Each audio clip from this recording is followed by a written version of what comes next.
22h, 23h, Time Sport avec Bilal Nenman sur Beurre FM. Bonsoir à tous et bienvenue sur Beurre FM. Heureux de partager ce début de soirée en votre compagnie pour ce mercredi 5 mai 2021. On ne change pas encore nos habitudes, et oui, soir de Ligue des Champions. Pour vous, auditrices et auditeurs de Beurre FM, on le rappelle, vous pouvez réagir en composant le numéro du standard, le 01 53 48 3000, et aussi sur la fameuse twittosphère avec toute l'équipe de Time Sport. Au menu de cette émission, ce mercredi soir, on parlera de Mahrez et de ce récital face aux Parisiens. On accueillera Mourad Hertz, journaliste au Football Club de Marseille. On s'attardera aussi sur la désillusion du Paris Saint-Germain sous cette fameuse campagne européenne. Nous aurons au fil rouge, c'est promis, ce soir la deuxième autre demi-finale entre les Blues de Chelsea et les Merengues de Madrid. C'est parti, Gogo Time Sport. Time Sport. Et ce soir avec nous pour m'accompagner, on aura Sarah, notre consultante. Comment ça va, Sarah ? Bonjour Bilal, bonjour à tous, ça va, comme un lendemain de défaite, on va dire. Ah oui, mais toujours le sourire, c'est ça, il le faut. Juan José Dorado, toujours là aussi, Juan José, hein ? À nous peut-être distiller toutes les infos concernant cette deuxième demi-finale, Madrid face à Chelsea. À Chelsea, mais ça se passe mal du côté de, c'est ça. Pour le Real, puisqu'il est mené 1-0 depuis la 28e minute. Buenas noches a todos. Achille est juste à côté de toi, Juan José. Comment ça va, Achille ? Bonsoir à tous, j'espère que vous allez bien. Moi, ça va. Ouais. Ça va, tout va bien. J'espère que pour vous aussi tout va bien. Je souhaite une bonne soirée à tous les auditeurs. Ouais, et un bon appétit aussi. Aussi. Et auditrices. Oui, il faut. Ça m'a rappelé. Fala, on espère qu'il a bien mangé en tout cas. Oui. Ça va, Fala ? Il est avec nous ce soir, Fala. Oui. Il en a des choses à dire, Fala. Ouais, bonsoir à tous et à toutes. Et un plaisir de retrouver ma petite place. Ouais. À la place habituelle, c'est exactement, ça. C'est la place de Fala. Et tu nous régales pour ce petit sommaire de ce soir dans notre émission. On y va. Allez, c'est le premier sujet de cette fameuse émission. Sport. Le sujet des sociaux. Justement, inoffensif, oui. Mais Riyad Mahrez était bien là, Juan José. Il en a fait des merveilles hier soir. C'est vrai, 2 buts quand même, un doublé. Un but à l'aller. Selon certains, c'était un chef-d'œuvre. C'est Yacine qui nous le disait. Selon d'autres, c'était de la chance. Mais en tout cas, il a crucifié, si je peux me permettre, les Parisiens. Malheureusement, c'était le dernier club français en lice, dans le dernier carré de cette Champions League. Parce qu'on voit bien que ça soit des supporters marseillais, bordelais, lyonnais ou d'autres, ricaner ou même se moquer. Mais non, Paris quand même a fait fort. Oui, Paris pour la seconde saison consécutive. Mais la réalité, c'est que Mahrez, il a peut-être fait des merveilles, mais ce qui est certain, c'est qu'il a fait des misères au PSG. Et tout d'abord, merci à Guardiola, puisque c'est lui qui a bataillé pour l'avoir à City avec lui. Il a une énorme confiance en lui. Ouais. Je pense que hier, il a montré qu'effectivement cette confiance était bienvenue. Alors, tant mieux pour City. Maintenant, attendons de voir ce qui se passe dans l'autre demi-finale. Oui, Achille. Mahrez, on en parle. Depuis ce matin, on en parle sur la planète sport, la planète football aussi. On en parle parce qu'il a marqué. Ouais, c'est tout. Il n'a pas fait un match exceptionnel non plus. Faut remettre un peu l'église au milieu du village et la mosquée à sa place. Ce que tu veux. Non, à un moment donné, certes, oui, il a marqué, il a été décisif et c'est ce qu'on retient. Et c'est clairement ce qu'on demande. Exactement. Ouais, mais voilà, c'est ce qu'on demande aux grands joueurs, c'est de marquer ou à la limite de faire des passes décisives. Ouais. C'est exactement, c'est tout ce qu'on retient de son match. Hormis effectivement, c'est vrai, le gros abattage qu'il a pu avoir durant ces 2 confrontations, mais hormis ça, oui, il a eu 1 ou 2 gestes de classe, mais c'est surtout la défaillance de certains de ses adversaires qui étaient beaucoup plus à crier plutôt que les fulgurances d'un Riyad Mahrez. Donc moi de ce côté-là, je veux quand même faire redescendre un peu tout le monde. Ouais. Certes, il a marqué, il a été décisif. Il a fait plaisir à nombre d'amoureux du football, Achille, c'est pour ça, je pense. Il a peut-être pas fait. Non, mais il a peut-être pas fait les matchs de l'année. Non, mais il faut bien préciser aussi que les buts qu'il marque, n'oublions pas, d'ailleurs le premier, c'est sur une frappe qui est contrée et le ballon revient sur lui. Donc il y a eu ce facteur chance qui a tourné du côté de Manchester City, qui fait que forcément. De ce côté-là, tous les feux étaient verts. Oui, mais il y avait Kimpembe, il y avait Navas, le ballon revient sur lui. À ton temps, il n'a juste qu'à pousser la balle. Non, mais c'est le facteur chance. Ouais. C'est le facteur chance. C'est ça. Après, comme on dit, on ne retient que les vainqueurs. Champion, quoi. Voilà, donc là, par rapport à ça, félicitations, c'est bien. Enfin, il a été décisif. Il a eu la possibilité d'être décisif avec Manchester City, pas forcément avec son équipe nationale où il est extrêmement décisif. Mais pour le coup, comme tu le disais, Juan José, même si Guardiola a bataillé pour pouvoir l'avoir, c'est simplement au bout de 3 ans qu'il arrive quand même un petit peu à s'imposer et il bénéficie beaucoup de baisse de forme d'un certain Sterling. C'est de la mauvaise foi quand même. Il est là parce qu'il est fort, Barès. Si vous êtes d'accord avec Achille ou pas, composez le numéro du standard. Oui, après, le 01 53 48 3000. Vas-y. Il a fait un exploit en demi-finale. On va voir ce qu'il va faire en finale. Tout simplement. Ouais. Il est qualifié pour cette fameuse finale 2020-2021. Eh oui. Revenir sur Vincent Labrune, qui l'avait bien négligé à l'époque. Le football français, on le négligeait peut-être. On en parlait en off avec Achille. Oui, avec ces joueurs africains quelquefois. On a l'impression qu'ils passent à la trappe. Ouais, mais voilà. Mais il faut le dire, Sarah. Je pense que le fait d'être parti à l'étranger, ça lui a fait un bien fou et forcé comme N'Golo Kanté, quoi. Ouais, voilà, exactement. Alors, voilà. Ça le fait sourire, mais c'est vrai. Alors, pour revenir sur ce match d'hier soir... il y a tant de choses à dire. Je crois pas qu'il y aurait 1 heure d'émission. Tu me demandes le supporter ou le consultant? Non, le consultant ou le supporter, tu peux, vas-y. Allez. Le consultant, on va dire City, ils ont répondu présent sur les 2 matchs, c'est ce qu'on retiendra. Je vais revenir un tout petit peu sur ce que Achille a dit par rapport à Riyad Mahrez. Certes, il n'a pas été flamboyant, c'est vrai, sur les 2 rencontres, mais il a été présent, il a marqué et il a fait toute la différence.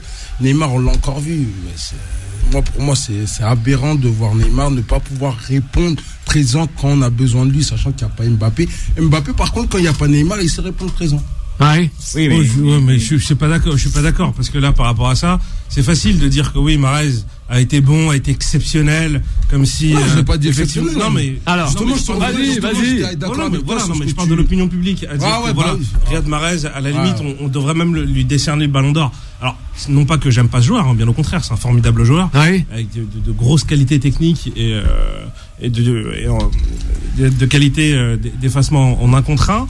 Néanmoins, quand on parle de Neymar, je suis désolé, vous mettez Neymar à City, avec le collectif qui est à City, qui est une équipe qui est construite depuis plus de 6 ans. Mais justement, on revient au manque de Paris. On revient à tout ce qui manque au PSG. Voilà, c'est ça. Mais ce qui manque au PSG, c'est le collectif. C'est un collectif. Un collectif, mais alors donc ça, normalement, moi, les saisons... Je vais prendre mon point de vue à moi. Alors, vas-y. Comme Neymar, si tu le mets à City, comme tu as dit, il va faire tous les efforts. Mais Guardiola va lui dire de défendre. Il y a une bonne équipe au Paris Saint-Germain. Il est bien entouré au il y a un management aussi. C'est le cas quand il était à Barcelone, c'est le cas s'il était certainement à City. C'est que non, mais il est bien à côté de ces grands joueurs, il faut aussi des très bons joueurs qui puissent les entourer, qui puissent leur mettre en confiance. Non, mais là, c'est là le problème, c'est que les cas à Paris, c'est pas ça. Pour moi, c'est plutôt question de respect par rapport au maillot. Pour moi, c'est ça. Parce que moi, je trouve qu'il remplit pas. Ça fait 4 ans il est là, franchement. Pour moi, en 4 ans, bientôt 4 ans là qu'il est là, ou ça va faire 4 ans qu'il est là. Pour moi, en 4 ans, il m'a.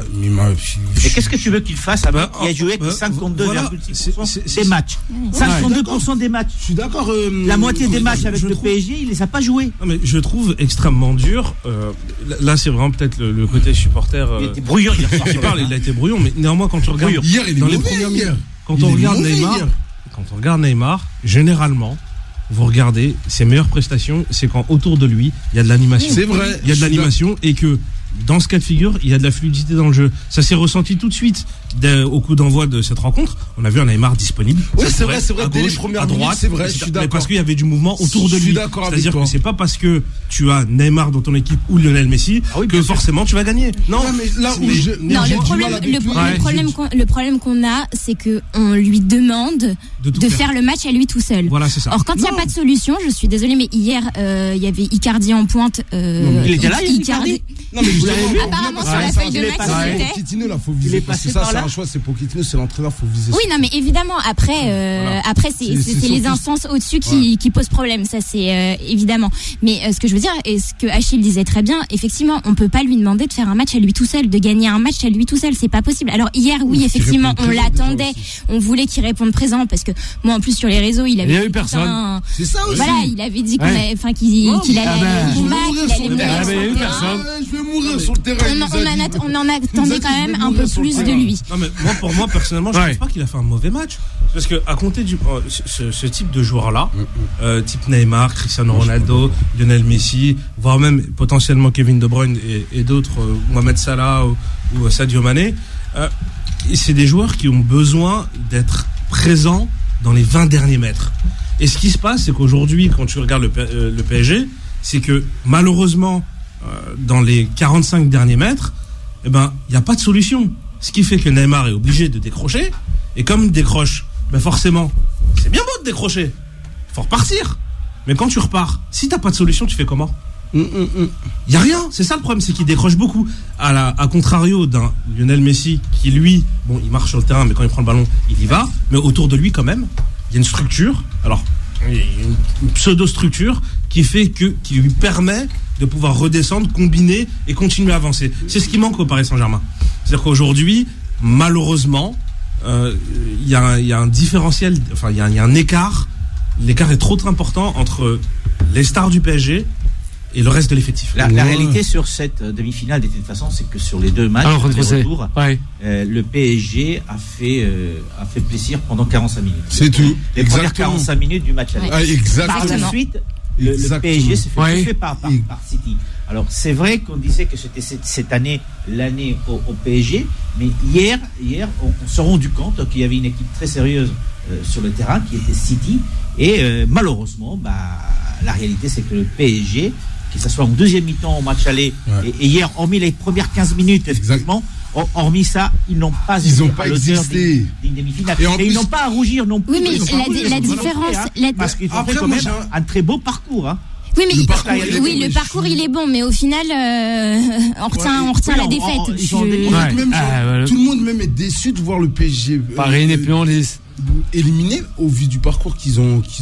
Tu sors le Barcelone, tu sors le Bayern de Munich. Mais City, c'est très très sérieux. De toute façon, on l'avait très bien dit depuis janvier. Et toi aussi. Ouais, et moi le premier, je l'avais dit. De toute façon, City, ça va être un rouleau compresseur. De toute façon, cette équipe-là, depuis janvier, moi, je suis pas d'accord parce que il faut quand même. Effectivement, en première ligue, ils ont enclenché la machine et qui s'est bien mis en place. Normalement, en Ligue des Champions, faut pas l'oublier, ils passent pas loin de l'élimination face à Dortmund. Mais Paris, pareil. Non, mais là, Paris, c'est pareil. Ça quand on regarde le match, quand on regarde même les deux confrontations, il y a eu énormément d'erreurs de la part de City et le PSG a manqué de chance. C'est-à-dire que quand on voit les carences défensives de City, elles étaient extrêmement présentes. Quand on voit que Fernandinho il a joué, mais il y avait énormément d'écart entre Fernandinho, Ruben Dias et John Stones. Ruben Dias, c'est lui qui cherche encore aussi. Et quand on voit les relances au pied, alors certes c'est un magnifique gardien Ederson, mais il prend énormément de risques. C'est vrai. Donc si tu as et même les espaces dans la défense de City, il y en avait plein. Donc si tu as une équipe qui sait entre guillemets gérer ce temps-là et qui a un peu de réussite, mais City va totalement exploser. Et j'en reviens même au point. Alors, si Di Maria marque, si la tête de Marquinhos ne va pas sur la barre et dans les filets, je suis pas sûr que ça soit le même match. Je suis pas sûr. Il faut quand même relativiser sur City. Didier Kim l'avait prédit, il avait dit 2-0 pour Manchester City. Voilà. Un match qui devrait être sifflé aussi. Après, en soi, forcément, il n'y a pas pénalty, mais néanmoins, ce qu'il faut quand même, pour moi, et c'est ça que je dis que les planètes se sont alignées pour City, c'est quand on voit la physionomie du match, je suis désolé, Manchester City ne peut pas terminer ce match-là à 11. C'est impossible. Impossible sur toi. C'est littéralement impossible. Oui, mais City a été beaucoup plus malin. Quand tu vois Fernandinho faire des fautes à répétition. Justement. Pour le moment, Chelsea, non. On a tous vu. Alors, Achille. Ok. Là, je n'est pas d'accord. Je prends même pas la parole d'un supporter ou quoi que ce soit. On est totalement objectif. Ouais. Un arbitre. On sait tous que Manchester City ou toutes les équipes de Guardiola, à la récupération, à la perte du ballon, ils font systématiquement des fautes. C'est sa marque de fabrique. Systématiquement. Depuis Barcelone, il a reproduit à Munich, et là, il continue avec Manchester City. Mais avec City, c'est encore plus flagrant. Quand on voit la répétition des fautes, comment se fait-il que, à même pas 15 secondes de jeu, Foden, il fait une grosse faute sur, je sais plus si c'est Florenzi oui, je crois que c'est sur Florenzi, ou même pas 15 secondes de jeu, ça annonce tout de suite, on sent tout de suite que là, il va avoir un duel, il va avoir un combat, et que même pas 30 minutes après, entre la première minute et la 30e minute, Fernandinho a fait à peu près entre 5 à 6 fautes. Il n'a pas mangé un carton, et Herrera qui fait une faute qui est pas forcément grossière, il mange un carton. Alors, mais après, c'est les problèmes d'arbitrage. L'arbitrage a été mauvais. Achille. Bien sûr. La défaite, pour moi, à mon sens, la défaite du PSG peut s'expliquer aussi par le fait que l'arbitre n'a pas été impartial. Pour moi, alors dans ce cas, on a Marco qui nous dit Neymar ne doit pas finir le match aller non plus. Déjà, voilà. Ah oui. Oui. Déjà, oui, Achille. Oui, Sarah. Juan José doit être d'accord. On pourra dire ce qu'on veut de Neymar, mais moi, on me fera pas croire à moi. Moi, c'est mon point de vue à moi. Et ce mec-là, pour moi, il peut pas s'asseoir à la table des Messi, des Ronaldo. Il a rien à l'heure actuelle pour s'asseoir à leur table. Il a pas le comportement déjà. Il l'a pas sur le terrain. Il est pas exemplaire. Avec le Paris Saint-Germain. C'est pas un chef où sur le terrain on se dit, vas-y, lui, il nous montre la direction. On va y aller comme certains dans certains clubs. Il y a un joueur qui dans des moments durs comme ça, il est capable de relever mentalement cette équipe. Neymar, on peut pas s'attendre. Mais parce que Neymar, il fait pas primer le collectif avant sa personne. Ouais, mais son statut qu'il a aujourd'hui, c'est mondialement, on le considère comme. Mais bien sûr, mais la faute à qui? Ouais, mais c'est son talent. Oui, mais c'est son talent qui est mais parce que Sarah, pour aller dans le sens dans lequel tu veux aller. Alors aujourd'hui, tout le monde encense Lionel Messi. Et Juan José, tu peux l'attester. Messi, c'est loin d'être le mec le plus collectif qui existe. Alors, c'est loin d'être le mec le plus collectif. Néanmoins, il a une image assez lisse. Il a une image où il est un petit peu entre guillemets épargné par les médias, où on l'encense beaucoup. D'ailleurs, même la remontada. Mais quand même, Lionel Messi, or qu'on sait tous que c'est Neymar. Et c'est le meilleur buteur du championnat espagnol. Cette année, je veux bien. Encore une fois, mais je veux bien. Ce que je veux dire, c'est que on parle d'un point de vue collectif. Lionel Messi, c'est quand on le sait. Et quand tu fréquentes un petit peu tous les joueurs, etc., c'est pas le joueur le plus collectif qui existe. Mais il est plus collectif que Neymar. Mais il fait partie. Il fait partie d'un collectif. C'est pas la même chose. Mais à Paris, c'est pas la même chose. Il y a aussi, c'est vrai. Tu sais pourquoi? Non mais regarde, il a eu au milieu de terrain. Attends, c'était costaud. Lionel Messi a le même problème que Neymar rencontre le même problème que Lionel Messi, c'est-à-dire qu'au PSG, il est seul entre guillemets contre tous. En équipe nationale, Lionel Messi fait quoi? Il prend le ballon à son mais là, Achille, là, on s'éloigne du sujet. On s'éloigne du sujet. On s'éloigne du sujet. Non, on s'éloigne pas du sujet. Parce que moi, je parle de l'élimination du dernier club français en Champions League, messieurs, dames. Je veux transposer quand même les choses. C'est-à-dire qu'aujourd'hui, on voit toutes les difficultés qu'a l'Albi Céleste à avoir de très bons résultats. Pourquoi? Parce qu'autour de Lionel Messi, il n'y a pas cette structure-là. Et aujourd'hui, au PSG, il y a une influence. Ça veut dire que les joueurs qu'il y a autour de lui, ils sentent la construction d'effectifs de Barcelone est faite dans l'optique d'aider Lionel Messi. Au PSG, c'est pas ça. Le problème, c'est qu'au PSG, c'est pas ça. Au PSG, c'est dommage. C'est ça. Voilà, c'est ça. C'est ça. Tu as Neymar, il faut mettre des joueurs à côté qui puissent. Voilà. Mais je suis désolée. Les structures de jeu, elles tournent quand même beaucoup, autour de Neymar et Mbappé. On peut pas dire le contraire. Non mais attends. Ça tourne autour, mais entre tourner autour et avoir un collectif qui travaille pour, c'est pas la même chose. Oui. Mais après, c'est pas la même chose. Je le dis. Non, mais ça va dans les deux sens. Ça va dans les deux sens. Les stars doivent avoir un collectif qui travaille pour elles. Mais à l'inverse, le reste doit avoir ces stars qui travaillent. Hier, on a vu. On a l'impression. Mais on a l'impression, Rachid, je suis obligé parce que j'ai des réactions. On a aussi vu Neymar prendre la balle, foncer tête baissée, dribbler 2-3 joueurs. Oui, Juan José. Il n'a pas été. Il n'a pas exactement. Ça peut être aussi normal. Ouais. C'est vrai que les latéraux ne jouent pas non plus pour On va en C'est vrai qu'au milieu, c'est compliqué pour qu'ils reçoivent des ballons. Icardi à côté était complètement passé inaperçu dans les 90 minutes. C'est clair. Donc, effectivement, tout seul ne peut pas gagner un match. C'est vrai qu'il y a des carences. Ouais. Et hier soir, on a vu beaucoup de carences. Par contre, il ne faut jamais utiliser la justification de la malchance, parce que si tu dis qu'ils ont eu de la malchance, ils en ont eu beaucoup lors du match aller face au Bayern. Ouais. Avec très peu d'occasions, ils ont remporté un match qu'ils auraient dû perdre à 99% des fois. Ah oui, mais après c'est la chance. Elle va d'un côté comme d'un autre. Bien sûr. Ouais, quand même. Au Bayern, ils ont quand même gagné avec Diallo, Baker, Dagba sur un terrain, donc on voit bien que, au final, on a c'est pas le niveau. Alors, mais non, parce qu'avec un collectif et avec une force de caractère dans le jeu, on peut. On va voir. Non, attends, on va voir. Parce que là, Juan José, je crois qu'il n'y a que Juan José qui est réveillé ce soir avec nous. Hein. Parce qu'on a pas mal de réactions, je tiens à vous le dire. On a l'impression que Manchester City a volé cette victoire au Paris Saint-Germain. On va voir. Ryan, qui nous appelle, qui a composé le 01 53 48 3000. Mais c'est pas tout à fait Ryan. faux, hein. Oui, Ryan. On prend Ryan. C'est pas tout à fait Alors, on va voir. Ryan, il est avec nous. On vous écoute, Ryan. Écoute, moi j'ai regardé le match. C'est vrai qu'aujourd'hui, on entend beaucoup les gens se plaindre de Verratti, de Neymar, de Paredes, d'Icardi. Mais on oublie, pour moi en tout cas, le plus important, c'est Di Maria et Gay. Pour moi, c'est inadmissible de se prendre un carton rouge en demi-finale de Ligue des Champions. Surtout pour des fautes comme ça qui sont évitables. Pour moi, c'est inadmissible. Ils ont abandonné leur coéquipier. Oui, c'est vrai. Et pour moi, c'est en grande partie leur faute. Salut Ryan. Alors Achille qui répond à Ryan. Moi j'aimerais te répondre. En fait, c'est je sais pas si t'as déjà joué au foot, si t'as eu ce bonheur-là. Ouais. Et de surcroît un très au plus haut niveau possible. Il faut prendre en considération, c'est pas le simple fait de voir le joueur qui pète les plombs comme ça d'un coup. Un joueur, il peut pas péter les plombs comme ça sur un coup de sang. C'est une accumulation de petites choses.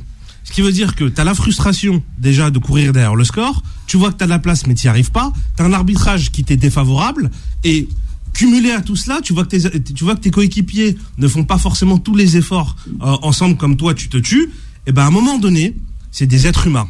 Et donc moi je ne comprends pas, je ne peux pas concevoir les gens qui disent que Di Maria, Gay ou autre, ce type de joueur-là, se péter les plombs par rapport à ça. Vas-y Ryan. Là, je suis obligé de répondre. Mais c'est pas excusable. Alors justement, la réaction de Ryan. Parce que pour moi, être un footballeur professionnel, on lui apprend aussi à garder son sang-froid. Voilà, exactement. Les footballeurs professionnels, pour moi, c'est aussi leur travail. À un moment donné, un boulanger, on lui demande de faire du pain. Un footballeur, on lui demande de garder son sang-froid aussi sur le terrain. Donc Di Maria, il est... Alors, mais Di Maria, avec l'expérience qu'il a, c'est... Non, mais dans ce cas de figure, je suis d'accord avec ce que tu dis. Non, mais moi, j'ai parlé un petit peu gay. Non, mais dans ce cas de figure, je suis d'accord avec ce que tu dis. Mais plein de ses coéquipiers, personne courait. Non, mais est-ce que l'autorité qu'il y a sur le terrain, qui est censée faire appliquer les règles, fait en sorte que les joueurs ne pètent pas les plombs? Parce que c'est ça aussi la vérité. Parce que si vous avez aussi un arbitre qui tient son match, qui tient vraiment son match, parce que l'expulsion de Di Maria, ce n'est que la résultante de la comment s'appelle, la passivité de l'arbitre du début jusqu'à la fin du match. Il faut dire la vérité. Non.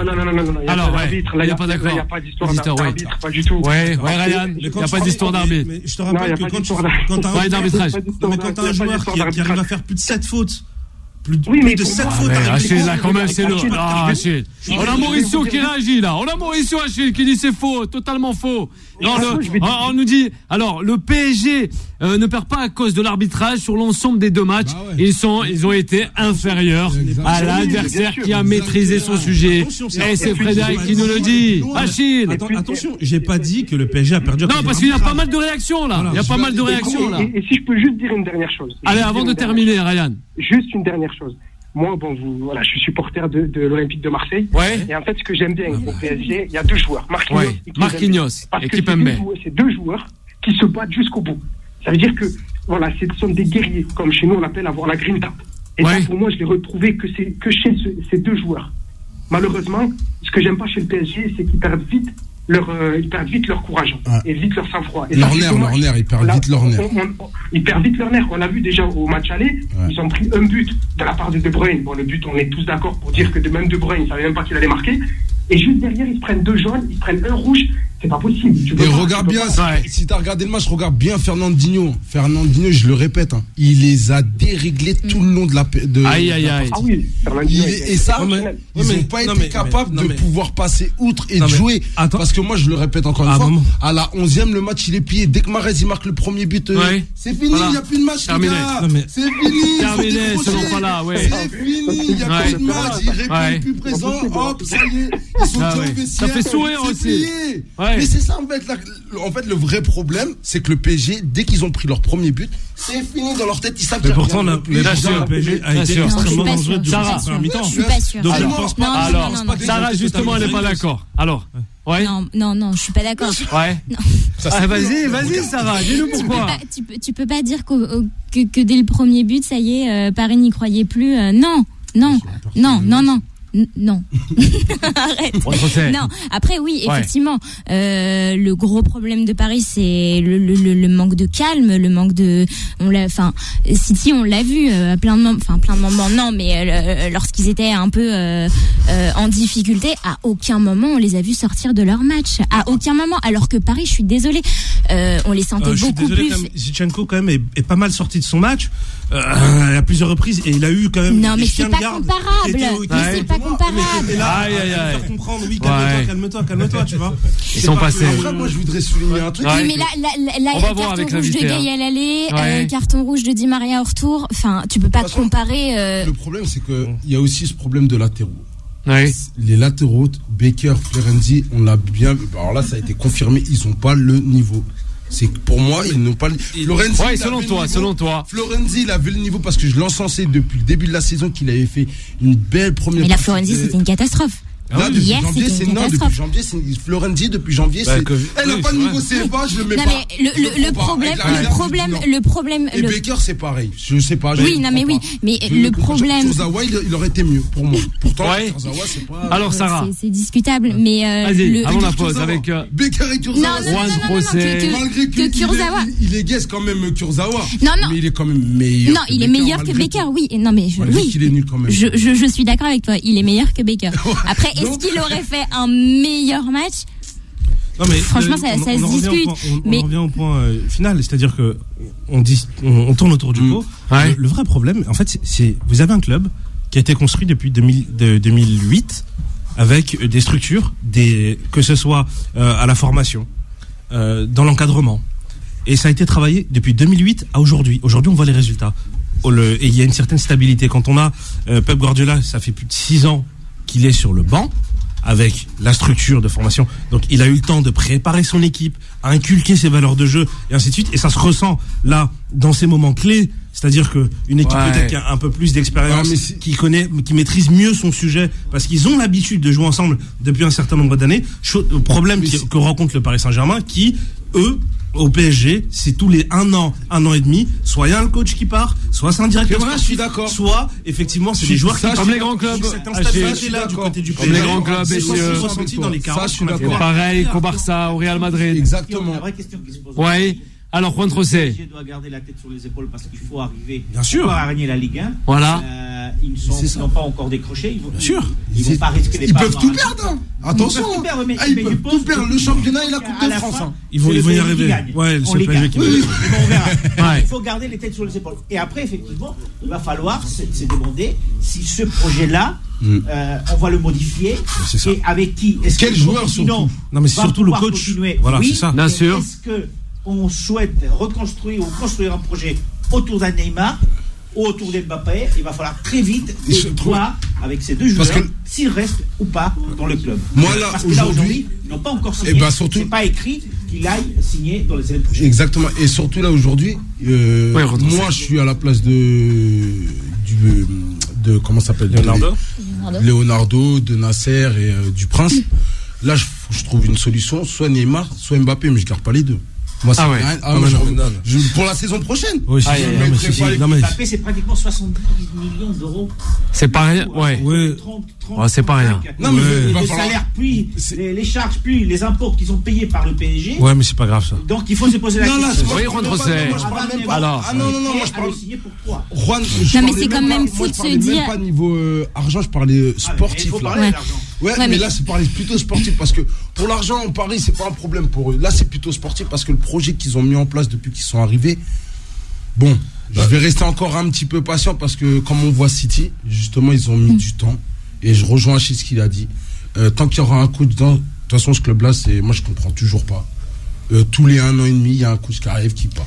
Comment vous voulez qu'on on le dit, c'est comme dans les grands clubs. Si, ils ont pris une bonne décision. C'est que l'été dernier, ils ont réduit les effectifs parce qu'il faut se rappeler que Manchester City, ils avaient plus, je sais pas combien de joueurs. Ça aussi. Oui, c'est vrai. Pep Guardiola, il a fait un ménage pour ça. Ouais, mais ça, voilà, c'est ça. Parce qu'il a des clubs. Exactement. Bien sûr. Mais quand tu regardais la photo de début de saison de City, c'était pas 25 joueurs. Non, mais c'était plus de 60 joueurs. En allant dans le même sens que Fala. Alors, on termine avant la pause. La vraie question. Depuis tout à l'heure, je te rejoins à 200%. La vraie question, c'est est-ce que Mauricio Pochettino va avoir du temps et va avoir la tranquillité de construire et de modeler son équipe pour qu'elle puisse ressembler à un collectif comme lui il aspire dans ses idées, dans ses idéaux. Et à compter de ce moment-là, si jamais il arrive à avoir du temps, attention, et il faut pas l'oublier. Non, mais on l'a vu avec dans les 4 derniers. Oui, mais on a vu que par exemple Tuchel, il avait une idée bien en tête, il a pas pu, et il a pas pu. Pourquoi? Parce que les. Oui, mais bon. Trop. Oui, mais il est tombé sur un problème, c'est que en fait le Tuchel, il faut pas lui mettre un directeur sportif dans les pattes. Lui, c'est un directeur général, un manager général. On voit bien Chelsea. Oui, mais regarde comment t'expliques. Mais voilà. Là, il a eu Leonardo qui il y a personne. Il y a madame qui est quand même présente. Je vous rassure qu'elle est bien. Quand même, plus que Leonardo. Mais non. Beaucoup plus. Oui, je te le dis. Oui. Vous restez avec nous, chers auditrices et auditeurs de Beurre FM. On accueillera Mourad Hertz, notre invité ce soir. On va essayer de revenir avec lui sur cette demi-finale qui opposait le Paris Saint-Germain à Manchester City. Et aussi, un petit mot concernant le Real Madrid sur la pelouse de Chelsea. Toujours 1-0, c'est bien ça, Rondrosset? Toujours 1-0, donc mal parti pour le Real. Benzema a eu des opportunités en première mi-temps, mais c'est pas rentré. C'était concrétisé. Oui. C'est vrai que pour l'instant, c'est difficile pour le Real Madrid. Oui. Allez, on revient rapidement avec une dernière pause. Time Sport revient dans un instant. 22h, 23h, Time Sport avec Bilal Nenman sur Beurre FM. Et de retour sur l'antenne de Beurre FM, toujours en compagnie de Sarah, notre consultante. Il y a aussi Bala qui nous a passé le salam. Il est avec nous ce soir sur... C'est L'Oréal, Rondrosset. L'Oréal est avec nous. Achille est toujours là. Achille, il a déchaîné les foules là. Vraiment, Achille, je te le dis, sur les réseaux sociaux, ça a été. Et aussi, on a Fala qui est avec nous. Fala, on va s'attarder avec notre invité. Allez, c'est promis, Mourad Hertz. Time Sport. The Special One. Il est avec nous encore une fois sur l'antenne de Beurre FM pour parler. On va parler aussi de Marcelo Bielsa. Oui, le disciple c'est plutôt, j'allais dire José Mourinho, mais non, c'est Pep Guardiola. En quête sur une relation passionnelle avec ce public qui est l'Olympique de Marseille. Oui, fou amoureux. Ce livre que vous pouvez retrouver aux éditions Fora dans tous les points de vente habituels. Bonsoir Mourad, comment allez-vous? Bonsoir tout le monde. Ça va bien depuis que le PSG est éliminé. Non, Mourad, mais il faut pas. Mais non, alors là, Mourad. Mourad. Toujours ceux qui en font le moins qui parlent le plus. Aïe, Mourad. Alors, que répondez-vous face à cela? Allez, Achille, qui est consultant dans cette émission, et déjà pour ce retour de cette demi-finale entre le Manchester City de Pep Guardiola et aussi le Paris Saint-Germain de Mauricio Pochettino. Moi, en fait, je fais pas partie des Marseillais qui prennent de la joie à voir perdre, mais je fais partie de ceux qui sont soulagés de pas les voir gagner. Voilà, moi, je veux juste pas qu'ils gagnent. Et à partir de là, je suis satisfait parce que ceux qui en font le moins, en attendant, ils ont fait une finale, ils ont fait 3 finales de ces 3. Bon, ils en ont fait un petit peu plus que d'autres clubs français parce que 4 quarts. Ils en ont rapporté quand même. Ils ont rapporté une coupe, comme l'Olympique de Marseille aussi. Bon, c'était pas la même. Elle n'existe plus, celle-là. Oui, mais quand même, ils l'ont remporté. Ils l'ont remporté quand même. Mourad. Allez, Mourad. C'est comme l'équipe de France qui remporte la Coupe des Confédérations, mais on en parle toujours. Hein. Ouais. On palmarès, mais aujourd'hui, on dit toujours. Ça fait sourire, Mourad. Des Confédérations, mais elle n'existe plus la compétition, mais bon, on en parle toujours. Ouais. C'est ça, je dirais. Il y a que Frédéric Ney qui parle de cette Coupe des Confédérations. Hein, parce que... C'est vrai. Le réalisateur est, en plus, c'est un fan de l'Olympique de Marseille. Ça, je tiens à vous le dire. Voilà, c'est Yanis. Il a coupé le micro. Voilà, il a coupé le micro, vous l'aurez compris, Mourad. Hein. Justement, Mourad, on est ensemble ce soir aussi pour parler. Bon, on a eu ce match hier soir. On a vu le sacre face au Paris Saint-Germain. Mais cette Ligue 1, on aimerait s'attarder avec vous. Elle ennuie peut-être un peu trop des observateurs du football et aussi tous ces supporters assez frustrés avec, on le rappelle, la crise sanitaire en ce moment. Ouais, comment peut se décompter cet amour du football français, cet amour aussi pour ce championnat qu'est la Ligue 1 Uber Eats, selon vous? Parce que ça ennuie pas mal. Il y a des matchs aussi. Faut le dire, parce que vous êtes assez franc. Oui, non, mais c'est justement le sujet de mon prochain livre qui va apparaître chez Amphora. Je pense, enfin, c'est en partie le sujet. Le titre, c'est Entraîneur français, le coupable idéal, point d'interrogation. Et ça rebondit un petit peu. Alors, j'ai commencé à y travailler bien avant que Longoria commence à parler, mais voilà, on a souvent tendance à se dire, le problème, c'est les entraîneurs. C'est les entraîneurs français qui ont peur de jouer au football. Mais on voit que cette année, en fait, la Ligue 1, elle est plutôt spectaculaire. Le problème, il se trouve ailleurs, il se trouve chez les dirigeants. Mais il y a tout de même, comment dire, un moule de la Ligue 1 qui pousse à un conformisme et à une sécurité. Donc c'est un petit peu tout ça que je vais explorer dans le prochain livre. Ouais. Et cette année, mis à part la désastreuse saison de l'Olympique de Marseille, tous les points. Comme depuis plus de 10 ans. Voilà, exactement. Non, il y a 10 ans, on était champion. Ça taquine, là. Attends. Messieurs, laissez parler l'invité. Attendez. Mourad, on vous écoute. Allez-y, Mourad, allez-y. Rien, là, faut ramener. Ne vous laissez pas faire. Je trouve que la Ligue 1 est plutôt sympathique cette saison, c'est-à-dire qu'il y a beaucoup d'équipes qui jouent au football. En fait, il y a Lens, bien sûr. Il y a Brest. Il y a même des équipes comme Nîmes qui vont peut-être descendre parce qu'ils ont fait un peu n'importe quoi. Mais Pascal Plan qui reprend l'équipe, il veut jouer au football. Après, il y a Lille qui joue plutôt bien, Monaco. Donc il y a du football. C'est plutôt agréable. Mais il reste un fond. Il reste ce fond qui est un peu incarné par des mecs comme Raymond Domenech qui sont toujours là à dire il faut un bloc, il faut 2 lignes de 4, il faut tout ça. Donc je trouve que la Ligue 1 est plutôt sympa cette saison, mais il faut réussir à capitaliser là-dessus et il faut essayer que les problèmes profonds du football français, il faut leur couper l'herbe sous le pied, quoi, parce que elles nous ont ennuyés pendant 20 ans, pendant 30 ans, on s'est vraiment fait chier pendant des années à regarder des multiplex. Moi, je suis passionné des multiplex. Et d'entendre Eddie Bob dire sur beIN Sport à 2 lignes de 4 bien resserrées, j'en peux plus, c'est plus possible d'avoir un but par mi-temps, etc. Donc, il faut encourager le beau football. Et il faut encourager le beau football partout, parce que moi, je supporte l'Olympique de Marseille, je travaille sur l'Olympique de Marseille.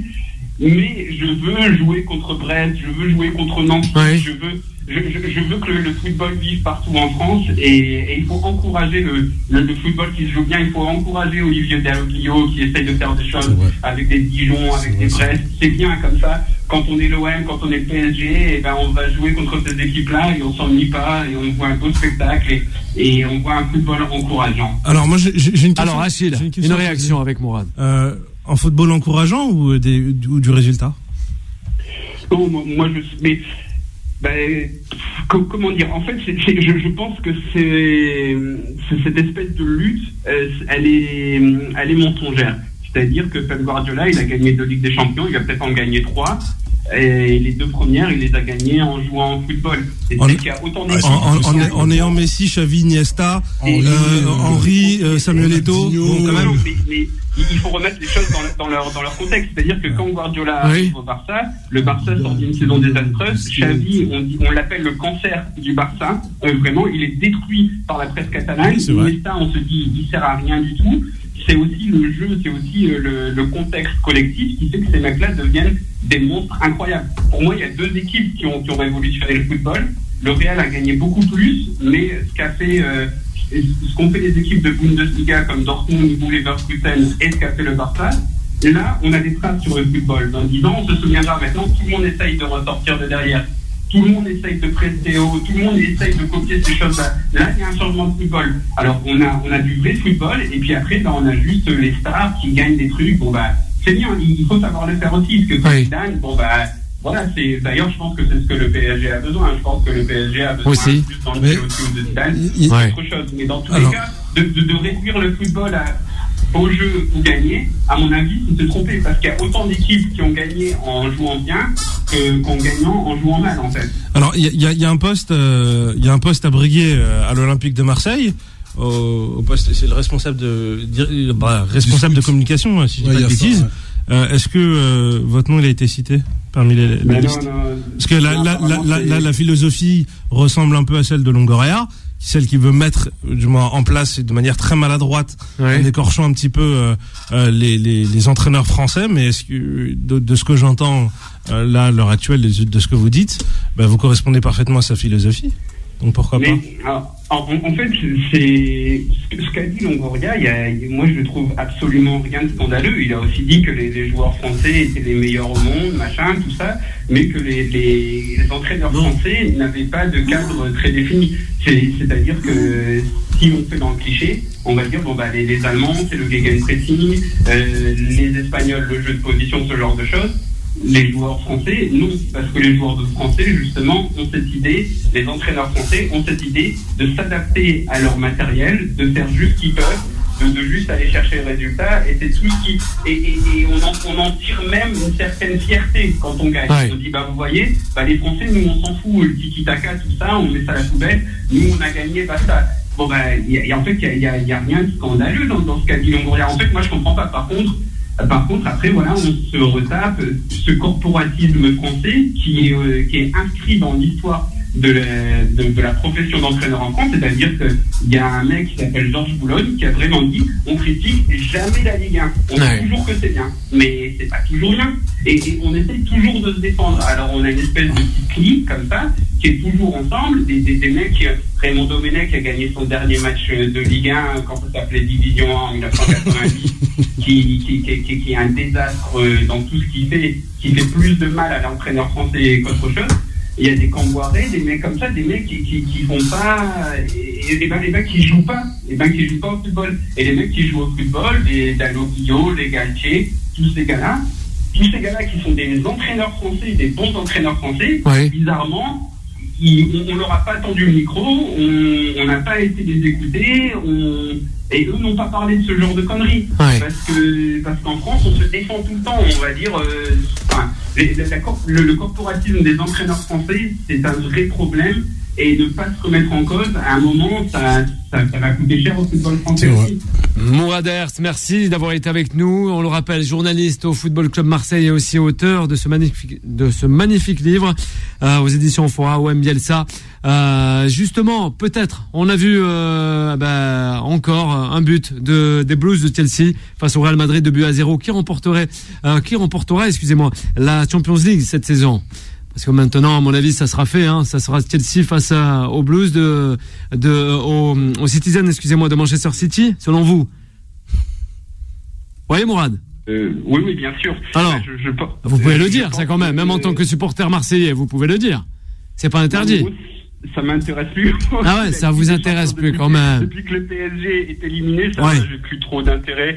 Et pourtant, il y a le maître du football total. Enfin, pas du football total, mais le maître en la matière avec Guardiola. Donc, c'est quand même un discours un peu particulier. C'est que vous aimez bien le beau jeu, mais vous ne vous intéressez pas à la potentielle finale de la Ligue des Champions avec un Manchester City dirigé par un Pep Guardiola, quand même. Surtout le retour des clubs anglais, faut surtout souligner ça. Il y a autre chose. Il y a aussi le fait que ce football-là, en fait, j'en ai marre de voir les mêmes équipes, quoi. Elles me saoulent, ces équipes. et ces équipes qui détruisent des carrières de plein de joueurs. Et alors forcément, Guardiola, j'ai beaucoup plus de sympathie envers lui, parce que lui, il a une vraie philosophie, comme j'en ai une envers Jürgen Klopp, comme même Tuchel, je préfère maintenant qu'il soit plus à Paris parce qu'il a certaines idées de jeu. Pochettino, maintenant, ça m'embête de plus l'aimer, parce que c'est quelqu'un qui a des idées. Mais dans tous les cas, bon, voilà, j'ai une certaine sympathie, mais j'ai aussi un gros rejet de ce football qui accapare toutes les richesses, qui accapare tous les joueurs, qui flingue des carrières, des Draxler, des Batshuayi, des mecs comme ça aurait dû être des bons joueurs dans des clubs secondaires. Ben là, c'est des mecs qui ont flingué leur carrière sur les bancs de ces grands clubs, et puis on regarde toujours les mêmes matchs, et puis il y a toujours les mêmes trucs. Enfin, c'est ennuyeux. Moi, j'aime le Dynamo Kiev, j'aime les clubs, j'aime que les clubs aient une identité. Ouais, un peu la old school. Eh oui, le football à travers le globe, justement. Mourad Ers, un grand merci d'avoir été avec nous sur l'antenne de Beurre FM, encore une fois. Et à vous, sans aucun problème, avec un grand plaisir. En vous souhaitant une très belle soirée, Mourad. Merci à vous. Juan Trocé, le Real Madrid, perd sur la pelouse de Chelsea, 2-0. Le Real Madrid est éliminé, donc il n'y aura pas une nouvelle finale pour Zinedine Zidane. Maintenant, la question qui se pose, effectivement, la première des choses, c'est de savoir où cette finale du 29 mai va se jouer. Est-ce qu'on va la jouer en Turquie? En Turquie, exactement. Sûr, parce que vous savez, depuis ce matin, on commençait à parler de la possibilité, s'il y avait deux équipes anglaises, de ramener la finale du côté de Wembley. Donc c'est la question qu'on va se poser à partir de 2-3 ça ferait du bien à tout le monde, surtout aux Anglais. À la fin du match. Et c'est une belle aventure pour le Real. Le Real qui est très semblable dans son histoire avec le PSG, puisque maintenant il va devoir quand même garder la tête sur les épaules, pas se déconcentrer, parce qu'il n'a pas encore perdu la Liga non plus. Donc il va falloir batailler jusqu'à la fin avec l'Atlético et avec Barcelone, sachant qu'il y a pour pouvoir effectivement remporter un titre cette année. Oui, Fala. Et Achille, on termine avec Sarah. Ce qu'il disait Juan, c'est que surtout c'est le retour des clubs anglais sur le devant de la Ligue des Champions. Ça faisait longtemps. Les clubs anglais en finale, c'est. Ça c'était Liverpool-Tottenham. Exactement. Ouais. Mais quand je dis. Ouais, mais c'est c'est vrai aussi. Mais je veux dire, je sais pas, pour moi, là, ça, j'ai l'impression que l'Angleterre remet une patte sur cette Ligue. Mais surtout, les Parisiens vont être contents. Il y a Tuchel en finale. Ça, c'était le coup. J'avais dit, attention à Tuchel. Voilà. Jouer le coup de Di Matteo. Pour aller dans le même sens que Fala, c'est vrai que, mine de rien, on va se retrouver aujourd'hui en finale de Ligue des Champions avec Chelsea qui va affronter Manchester City.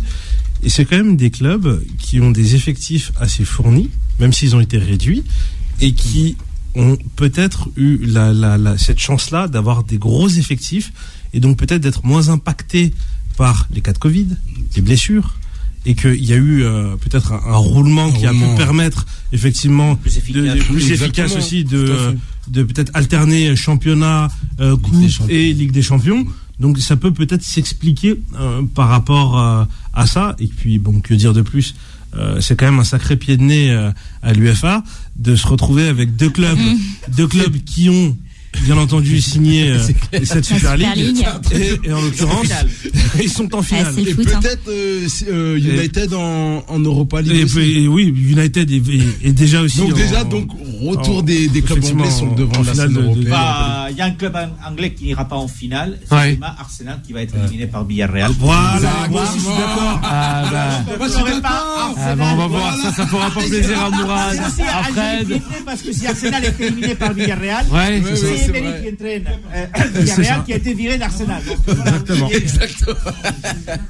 Non mais c'est vrai, et d'ailleurs tu fais bien, je te remercie, parce que je ne cesse de parler de Villarreal sur les ondes de Beurre FM, et personne ne me prend au sérieux, mais en attendant, il le faut, parce que c'est un club qui travaille bien, avec un coach qui n'a pas de pression, et qui est dans un club qui est dimensionné, à mon sens, il est dimensionné pour lui, il n'y a pas de pression médiatique, il a des joueurs qui l'écoutent. Ce championnat aussi. Et à défaut même, pas forcément du championnat, mais c'est vraiment la pression médiatique. Emery, Villarreal, il n'en a pas. Ouais. Et honnêtement, il est dans sa compétition. Il est reconnu. Villarreal est une petite ville de 35 000 habitants. Ouais, le stade fait 25 000. C'est ça. Donc tu mets la ville à l'intérieur du stade. Même, c'est ça. Surtout que Unai Emery, il est reconnu là-bas. Il est reconnu comme un très très très bon technicien. Bah oui. À Séville. Oui. Donc mais je peux comprendre à un moment qu'après avoir fait la France, l'Angleterre, qu'ils retournent en Espagne. Non, mais cette pression comme t'as dit, Achille. Même en Espagne, en Angleterre, en France, il est reconnu. Tout le monde sait le travail qu'il fournit. C'est juste qu'il y a eu un peu du délit de faciès et c'est ça que je voulais dire. Tellement les gens adorent détester le PSG que forcément quand tu passes par l'étiquette PSG, eh ben malheureusement t'as pas les bons résultats. Bah là en tout cas c'est une bonne claque pour le PSG. Chelsea en finale. Il y a Thiago Silva aussi. Avec Thiago Silva. Ça fait plaisir. Manchester avec Cavani qui va très certainement gagner l'Europa League, donc faut couper son micro. Elle a dit Manchester vont gagner l'Europa League. Non, là tu juste pour finir. Oui, Fala. Ah, on finit de toute façon. Finir sur le PSG, parce qu'on n'en a pas trop parlé. Mais c'est aussi les choix de Pochettino sur le match d'hier aussi. On n'en a pas beaucoup. Mais ça, c'est révélateur on n'en a pas beaucoup parlé, voilà. On a laissé 30 minutes sur le Paris Saint-Germain, tout de même. On a laissé 30 minutes sur le Paris Saint-Germain. On va faire une émission complète sur le PSG. Je crois qu'on n'a jamais fait ça pour notre club français. Hier, on a fait une spéciale Mahrez, là, il faut une spéciale PSG. Je voulais juste la glisser parce qu'on n'en a pas vraiment parlé, mais Pochettino pour moi je crois que si on fait un décompte on a parlé plus de Paris Saint-Germain dans cette émission depuis qu'elle existe qu'autre chose. Vraiment Bilal, je te remercie vraiment pour cette spéciale. On remercie pas le réalisateur ce soir on le laisse vagabonder. Vous restez à l'écoute de Beurre FM, ça arrive 23h 1h du matin. Grand merci à Sarah, à Achille de m'avoir accompagné, à Juan Trocé et Fala. On se retrouve dès demain à partir de 22h. Retrouvez Time Sport tous les jours de 22h à 23h et en podcast sur beurrefm.net et l'appli Beurre FM.